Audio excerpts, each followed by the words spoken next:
Hi అండి. Good morning. అందరూ ఏం చేస్తున్నారండి? ఈ చలికాలంలో ఉదయం వంట చేసే ముందుగా వేడి వేడిగా అల్లం టీ తాగితే చాలా బాగుంటుందండి. మీలో ఎంతమందికి ఉదయాన్నే అల్లం టీ తాగేది ఇష్టమో ఈ వీడియోకి ఒక లైక్ చేయండి. అల్లం టీ ఆరోగ్యానికి కూడా ఎంతో మంచిదండి. మరి టిఫిన్గా వచ్చి ఈరోజు మెత్తని దూదెల్లాంటి వేడి వేడి ఇడ్లీలు తయారు చేశానండి. ఇందులోకి పల్లి చట్నీ హోటల్ స్టైల్గా తయారు చేశాను. కాసేపట్లో వీడియో అప్లోడ్ చేస్తాను షార్ట్ రూపంలో. మీరు అవసరం అనుకుంటే చూడండి.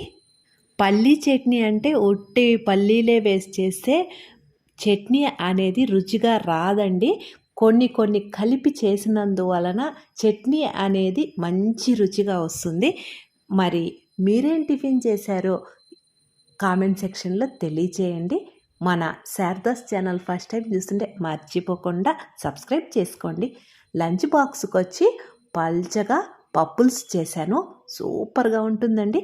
ఈ వీడియో కూడా కావాలనుకుంటే మన ఛానల్లోనే ఉంది, లేదంటే కాసేపట్లో వీడియో అప్లోడ్ చేశాను. అవసరం అనుకుంటే చూడండి. నంజుకునే దానికి కోడిగుడ్డు వేపుడు. ఈరోజు స్నాక్స్గా ఏం తయారు చేయలేదండి. అమ్మ పంపించినటువంటి సంక్రాంతి పిండి వంటలు ఉన్నాయి.